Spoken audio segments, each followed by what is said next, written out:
das Tempo ist schon das Nonplusultra dieses Belages. Es ist ja nun mal auch das Spitzenprodukt von Tipa in der Evolution-Reihe. Aber das Tempo war schon einfach unfassbar. Das war ein richtiges Biest, muss man sagen. So, lieber Niklas, da ist der MXP für dich, den du dir gewünscht hast, zum Testen auf dem Shangkun-Holz. Und jetzt geht's los. Yeah, never looking back again. I can get it, I can make it, yeah, I know it, and I'm never looking back again.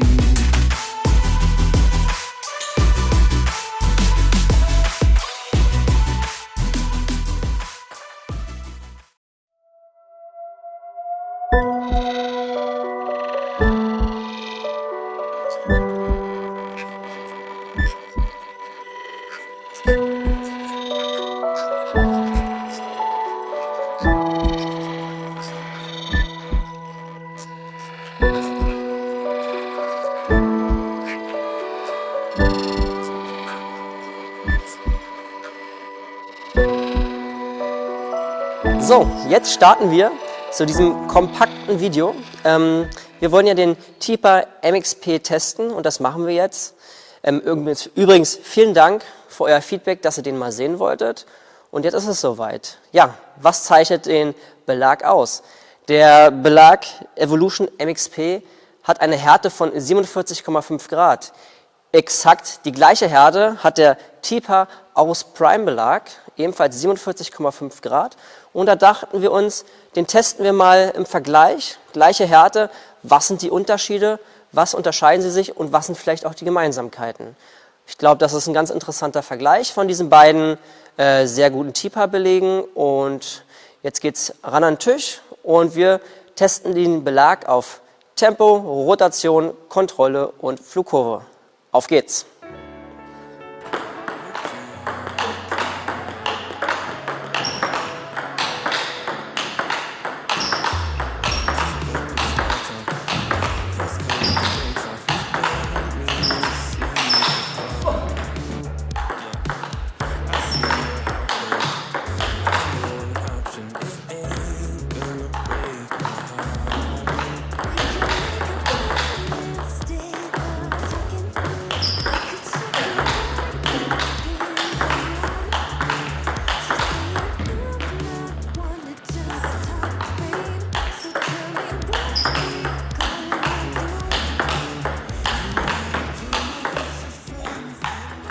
So.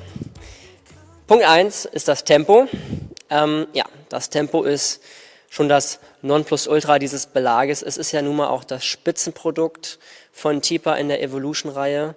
Und okay, es gibt den MXP mit 50 Grad noch, der noch ein bisschen härter ist. Aber das Tempo war schon einfach unfassbar. Das war ein richtiges Biest, muss man sagen. Oder was sagst du, Musti?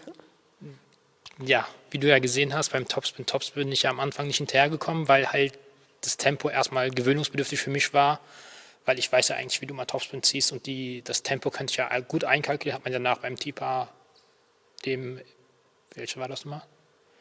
Aorus? Genau, mit dem Aorus hat man es ja gesehen. Größte Merkmal dieses Belages ist nun mal das Tempo und die Dynamik, die dazu gehört.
ja, wie gesagt, beide haben den 47,5 Grad harten Schwamm. Zum Schwamm ist erstmal zu sagen, von meinem Gefühl her, dass der Tipa MXP-Schwamm deutlich schwerer ist vom Gefühl her und man deutlich mit mehr Kraft aus dem Unterarm und aus dem Rumpf ziehen muss, als das mit dem Tipa Aorus Prime der Fall ist, der auch deutlich leichter ist und ja, dadurch einfach mehr schneller Dynamik reinkommt. Allerdings, wenn man mit dem Arm besser beschleunigt, man ein unfassbares Potenzial im Tipa MXP hat. Was aber auch ganz interessant war, auch beim Topspin Topspin, war die Rotationsfähigkeit, die Spin-Möglichkeiten mit diesem Belag. Ja, der Unterschied ist auch ganz gut jetzt hier nochmal zu sehen. Wir werden jetzt einfach mal vom Video überlappt, wie ich mit dem Tipa MXP ziehe und Mustafa deutlich mehr den Schläger schließen muss, wie es mit dem Tipa Aorus Prime der Fall war. Man kann also sagen, der MXP hat ein hohes Spin-Potenzial und viel mehr Tempo als der Aorus Prime. Der Aorus Prime hat dafür mehr Katapult und damit auch ein bisschen mehr Flugkurve. Der dritte Punkt war, wir wollten die Flugkurve beobachten und jetzt auswerten. Also der Tipa Aorus Prime hat eine höhere Flugkurve als der MXP, der deutlich flacher aus dem Schwamm herausspringt. Und als Blocker kann man sagen, wenn ich mit dem Tipa Aorus Prime mit dem hohen Katapult gezogen habe, ist auch der Block katapultisch herausgegangen. Und wenn man mit dem MXP gezogen hat, mit der flacheren Flugkurve, so kann man auch flacher blocken. Die Flugkurve bleibt flach im Blockspiel. Punkt 4 waren die Kontrolleigenschaften des Tipa MXPs. Und ja, das war erstmal überraschenderweise sehr viel mit Kontrolle verbunden beim Einspielen. Also wenn ich mich nur am Tisch auf den gleichen Punkt Topspin gezogen habe, war das super einfach, hat viel Spaß gemacht. Haben wir dann aber Topspin auf Topspin gespielt, Topspin auf Unterschnitt und Nachgehen. Dann habe ich meine liebe Mühe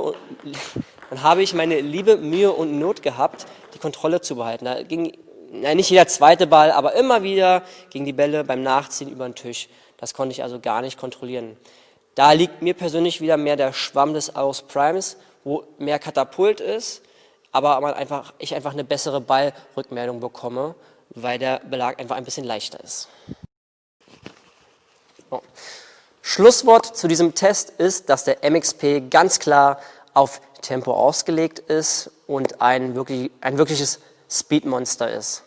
Wenn du ein Spin-basierter Spieler bist, solltest du diesen Belag vielleicht in Ruhe lassen und dir den MXS mal genauer anschauen, weil der produziert auch wirklich richtig viel Rotation und ist einfach weicher im Anschlag. Wenn du eine gute Mischung suchst aus Spin und Tempo, kannst du mal den ELP testen. Der gehört wirklich in die Mitte, in diese Belege und vielleicht passt er ja. Muss man einfach mal selber testen. Ansonsten schreibt uns doch mal gerne in die Kommentare, wenn ihr den MXP spielt, wie er für euch ist und eure Meinung mal bei uns teilt. Wir freuen uns wieder auf eine rege Diskussion zu diesem Belag. Bis zum nächsten Mal, euer Let's Play Table Tennis Team. Ciao, ciao. Jo.